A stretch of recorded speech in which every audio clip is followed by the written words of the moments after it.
Namaste दोस्तों. Welcome to the chart analysis of a very good friend of mine. I know him personally from many years, uh, but we will analyze his chart, and we will be speaking what astrology speaks. Uh, Let us look at the lagna. जो first house है Sagittarius लग्न, उसके Lord हैं Jupiter जो कि 12th house में चले गए. तो हम क्या बोलेंगे कि कहाँ गए हैं, वह विदेश या एकांत में चले गए हैं. तो क्योंकि एकांत में चले गए, क्या मोक्ष है, हम आगे देखते हैं. गुरु गए हैं लेकिन वो है वक्री. तो इसका मतलब यह है कि एफर्ट का स्ट्रेंथ हो गया है, या हम बोलते हैं इन्वेस्टमेंट का स्ट्रेंथ हो गया है यहाँ पे. तो रेस्टलेसनेस होगी, ये किसी न किसी काम पे लगे रहेंगे, दिमाग चलता रहेगा इनका. अब हम देखते हैं कि गए कौन सी राशि में. 8वीं राशि में वृश्चिक. वृश्चिक क्या करेगा, फीलिंग्स को. वृश्चिक राशि क्या करेगी, मतलब फीलिंग्स जो है इनकी वो लगातार कुछ ना कुछ चलती रहेंगी, अलग अलग होती रहेगी. फिर देखते हैं दृष्टि. एक दो, यहाँ से हम चालू करेंगे. 1 2 3 4 5 6 7. तो लग्न पे जो दृष्टि आ रही है वो है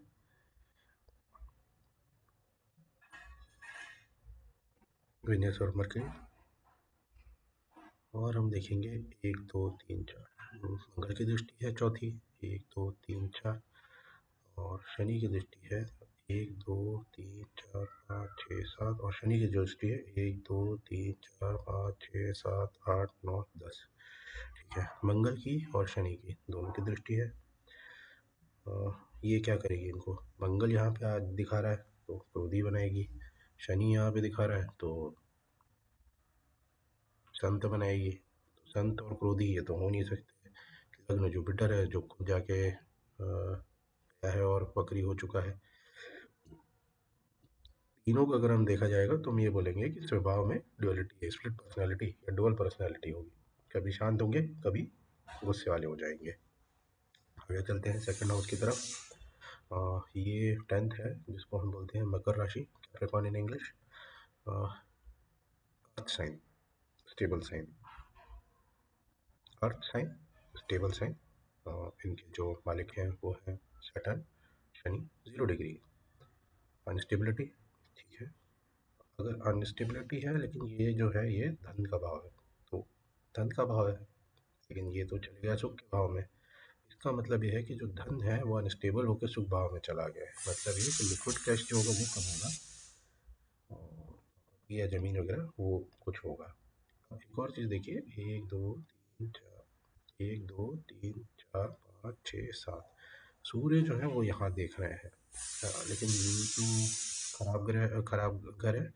सूर्य जो है रिप्रेजेंट करता है सरकार को और फादर को. अगर मैं इसको एज अ फेस मानूँ तो हमारी राइट आई को हो सकता है इनको सीधी आँख में कोई दिक्कत आ सकती है. और पैतृक संपत्ति में अगर हम इसको ये माने कि ये फादर है तो पैतृक संपत्ति में पेपर वर्क, ये अगर हम माने सरकार तो फिर सरकार से कोई पेपर वर्क की दिक्कत इनको आएगी. चलते हैं थर्ड हाउस की तरफ. यहाँ पे राशि जो है कुंभ. स्वामी जो है शनि वो आ गए हैं चौथे घर में. क्या दृष्टि है, 1 2 3 4 5. 1 2 3 4 5 राहु की दृष्टि है. ठीक है, क्या कोई और दृष्टि, 1 2 3 4 5 6 7. जी नहीं. कोई अच्छे ग्रह की दृष्टि दिख रही है, जी नहीं. तो तीसरे घर पे कोई भी शुभ ग्रह की दृष्टि नहीं है. इसका मतलब मेहनत करेंगे, ये मेहनत से काम होगा. और क्योंकि राहु है तो ये इल्यूजन, कम्युनिकेशन में इल्यूजन क्रिएट कर लेंगे, मतलब डिप्लोमेटिक.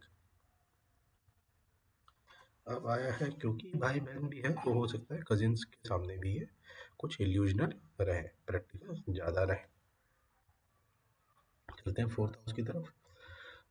यहाँ से हम देखेंगे सुख, माता और वाहन.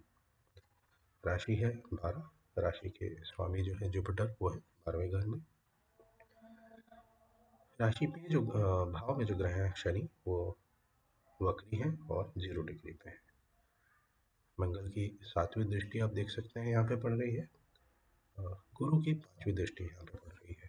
तो बोलेंगे कि संघर्ष और सुरक्षा दोनों चीज़ आ गई इसमें। देखिए ये जो है, ये गर्म ग्रह इनको देख रहे हैं, ये स्टेबल करना है। तो ये 0 डिग्री है, तो ये मदर के हेल्थ को भी, या हम देखेंगे शनि जो नीचे से पैरों के जो रिप्रेजेंटेशन में जाते हैं, तो मदर के पैरों को तकलीफ दे सकते हैं। जुपिटर जो है ये अगर घर में कुछ हो रहा है तो उसको बचाएंगे, क्योंकि इनकी दृष्टि यहाँ पे है। ये तो पांचवी दृष्टि से अपने ही घर को देख रहे हैं, तो इसको तो संभाल ही लेंगे। आप ऐसे मान लीजिए, ये जो है यहाँ पे इफेक्ट करेंगे अग्नि का, ये जो है इफेक्ट करेंगे स्टेबल रहने का, ये जो है उन्हें बचाएंगे। तो क्योंकि हम बात कर रहे थे सैटर्न और जुपिटर का कनेक्शन दिख रहा है यहाँ पे, क्योंकि ये भी धीरे है, ये भी धीरे है, तो हो सकता, लेकिन हम ये बात करते हैं शुभ भाव है। यहाँ पे हमने देखा था कि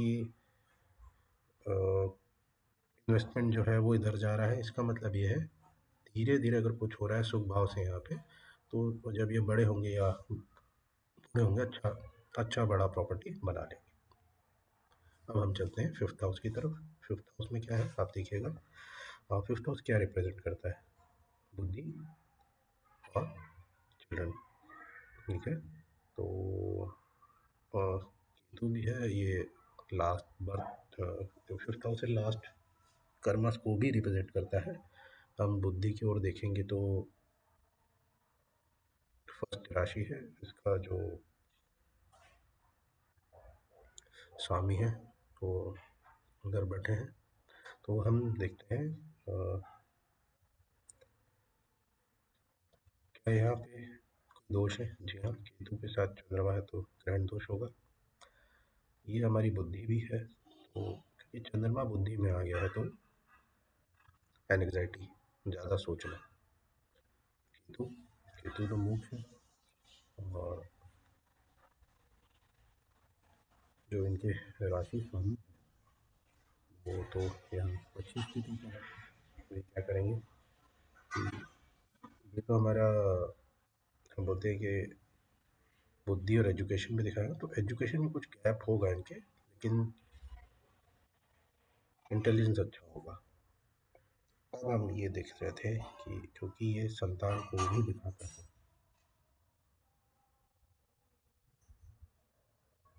बुद्धिपूर्ण संतान। अब संतान जो है,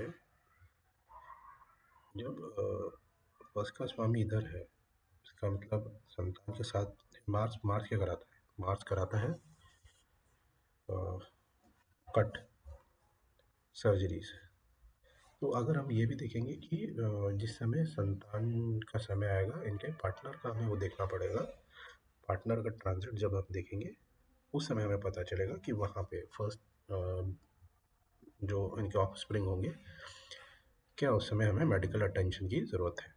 वैसे आज के समय में ये हम ज्योतिष से बाहर जा रहे हैं, आज के समय में तो वो ज़रूरत आजकल सबको पड़ती ही है।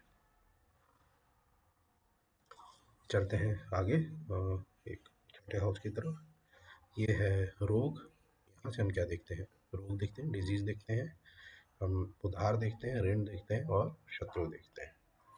राशि वृषभ है, इनके स्वामी कहाँ है? यहाँ तीसरे में है। तो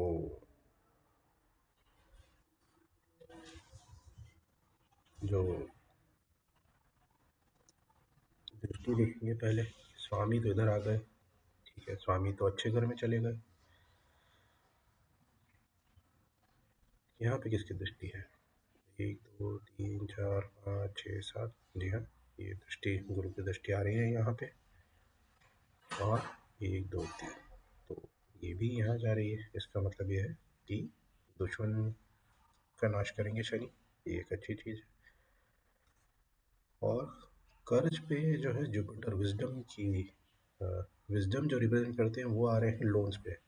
इसका मतलब ये है कि लोन लेंगे ये किसी चीज़ को करने के लिए और उसे चुका देंगे। तो स्वामी हमने बोला था इधर के शुक्र जो है वो क्या करेंगे?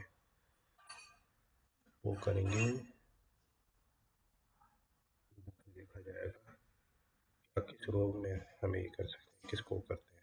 राशि तो वृषभ है, वृषभ राशि क्या रिप्रेजेंट करती है?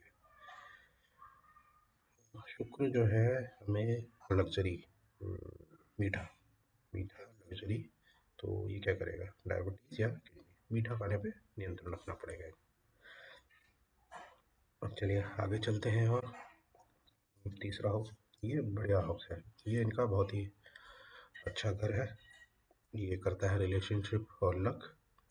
वीनस जो है अच्छे एंगल पे वर्गोत्तम है। ये बना रहा है एक लक्ष्मी नारायण योग।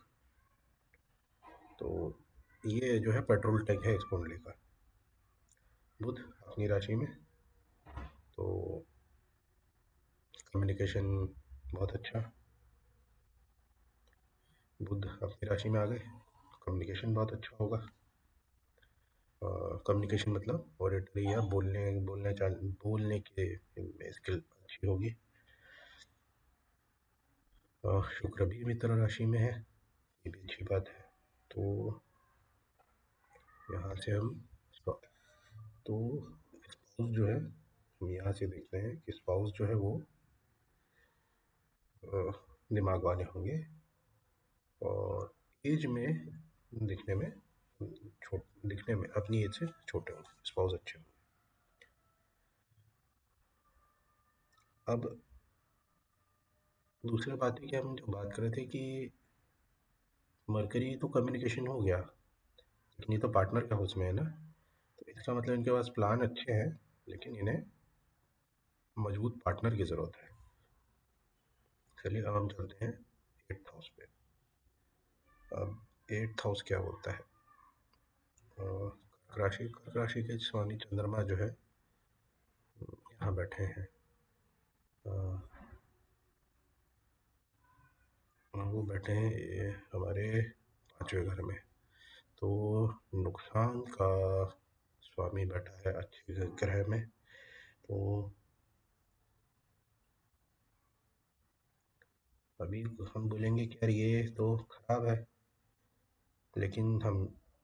लेकिन है कर्क राशि में, तो हम इसको ये मानेंगे कि ये जो कौन से, देखिए वापस देखिए थोड़ा सा यहाँ पे, हम इसकी जो राशि स्वामी तो यहाँ है, ये भी अच्छे घर में है, लेकिन ये किस राशि के, ये तो इधर है। तो ये जहाँ के स्वामी है वो तो अच्छा घर है। ये जो है ये कर्क राशि जब यहाँ आ जाती है तो ये हो जाती है ऑकल्ट, ज्योतिष तंत्र साधना उसके लिए, तो रिसर्च के लिए अच्छा है इनकी। और जो हम बार बार देख रहे थे सरकार या पिता, वहाँ से कुछ मतभेद होंगे। तो ये कुछ ये कहने के लिए तो जो भाग्येश है जो इसका स्वामी है, क्योंकि कहने के लिए तो एक बार आप ऊपरी तरह से देखेंगे तो आपको लगेगा कि ये तो खराब है, लेकिन खराब नहीं है ये। हम ऐसा बोलेंगे कि ये छुपा हुआ भाग्य है, छुप गया है। तो मतलब इनको जो फेम मिलेगा उसमें थोड़ी सी इनको मेहनत करनी पड़ेगी, किसी भी चीज़ को माइंड करने में इनको ज़्यादा वो आता होगा, मज़ा आता होगा। चलते हैं हम 9th हाउस की तरफ। हमने अभी देखा कि इनके स्वामी तो पीछे चले गए हैं। सूर्य जो है सिंह राशि के स्वामी वो इधर आ गए हैं। अभी चलिए नवमांश में देखते हैं क्या सूर्य अपनी राशि में है। हाँ, सूर्य यहाँ नवमांश में तो सूर्य अपनी राशि में है, तो इधर की जो कमजोरी इधर से तो कमजोरी नहीं दिख रही है, यहाँ से तो अच्छा हो रहा है। तो ये कुछ नई चीज़ अपनी फिलॉसफी बनाएंगे, कुछ ना कुछ बनाएंगे अगर दोनों को हम मैच करते हैं तो।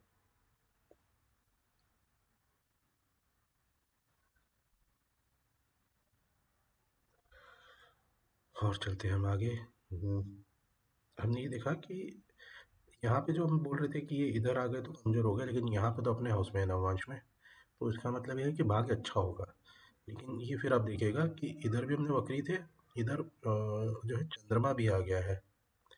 चंद्रमा जो है वो है सिंह राशि में, और सूर्य के साथ मतलब भाग्येश के साथ बैठे हैं। जो हम बात कर रहे थे इसके स्वामी, तो ये भाग्य को अच्छा बनाते हैं। ऊपरी एनालिसिस में दिखेगा कि नहीं भाग्य नहीं चलेगा, इसको जब मैच करेंगे ना तब आपको दिखेगा कि नहीं ऐसा नहीं है, भाग्य अच्छा रहेगा इनका। अब हम जाएंगे 10th हाउस की तरफ, जहाँ पे है मंगल। कहाँ देख रहे हैं, हमने देखा था यहाँ देख रहे हैं, हमने देखा था यहाँ भी देख रहे हैं। मंगल हमने अपने कोर्सेज की वीडियो में भी बताया कई बार कि वो सेनापति होते हैं, तो एकदम वर्क वाले काम करवाएंगे। अब वापस देखते हैं, ये तो हमने यहाँ देखे वर्क, इधर देखिए, इधर क्या है, ये तो शनि की राशि में आ गए यहाँ पे, ठीक है। तो ये क्या करेगा कि, तो ये क्या करेगा, जो पावर है उसको थोड़ा स्लो जाएंगे ये, मतलब इन्हें जो प्रमोशन जो चाहिए वो थोड़ा कभी कभी रुकेगा भी, लेकिन काम इनका हमेशा स्थायी रहेगा, काम नहीं जाएगा, काम मिलता रहेगा, उसमें दिक्कत नहीं है, डिले हो सकते हैं लेकिन काम होते रहेंगे। चलते हैं 11th हाउस की तरफ। तो हम क्या बोलते हैं, 3 6 10 11, यहाँ पे आ गए। हम बोलते हैं कि पापी ग्रह जो होते हैं वो भी अमृत जैसे बन जाते हैं। ये हो गए हैं तुला में, शुक्र की राशि में।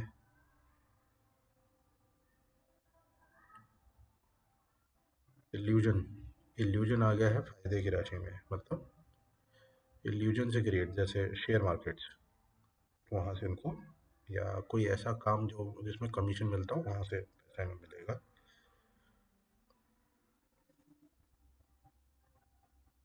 क्योंकि ये यहाँ पहुँच भी गए, इसका मतलब 11वां से इनके जो, हम क्या कह सकते हैं, हाँ हाँ, सोशल सर्कल जो हम बोला जाता है कि ये हाउस तो सोशल सर्कल को भी दिखाता है। राहु इल्यूजन है, शुक्र की राशि में है, मतलब लग्जरी की राशि में है, तो वो इनके जो दोस्त होंगे वो प्रभावशाली दोस्त होंगे, राजाओं से दोस्ती। लेकिन एक बात इनको ध्यान रखनी होगी कि आप राजाओं के दोस्त हो सकते हैं, राजाओं के दोस्त नहीं होते, उनकी संधिया होती है।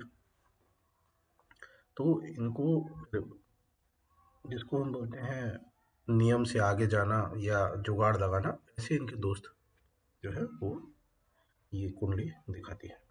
और आगे चलते हैं, हम 12वें घर की ओर देखते हैं, जहाँ हम पहले थे। 8वीं राशि है स्कॉर्पियो, वृश्चिक। यहाँ पे बैठे हैं इस कुंडली के ड्राइवर, यानी जुपिटर। तो इनको अगर आत्मा ही इन्वेस्टमेंट में चली गई है तो इनका मतलब यह है कि इन्हें हमेशा दूसरों के लिए सोचना पड़ेगा। ये खुद के लिए काम कम करेंगे, दूसरों को सोच के करेंगे तो उनका अच्छा होगा। और विदेश जाने के योग है, जैसे ही अपनी भूमि छोड़ेंगे पैसा बहुत आएगा, भाग्य उदय होगा। अब हम चलते हैं, थोड़ा समराइज करते हैं चीज़ों को। 10वें का मंगल है, 7वें का बुध है। ये क्या करेंगे, ये आपको बिजनेस में अच्छा बना देगा, टेक्निकल बिजनेस में भी अच्छा बनाएंगे। चैलेंजेस कुछ समझते हैं, ये ग्रहण दोष है जिसकी हमने बात करी, और ये 0 डिग्री पे है।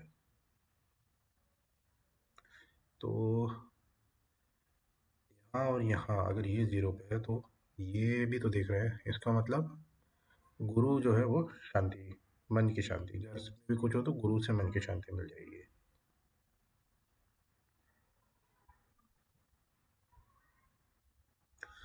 अभी जो हम दशा देख रहे हैं वो चल रही है शुक्र की महादशा, तो निकलना पड़ेगा कहीं ना कहीं और पैसा अच्छा आएगा।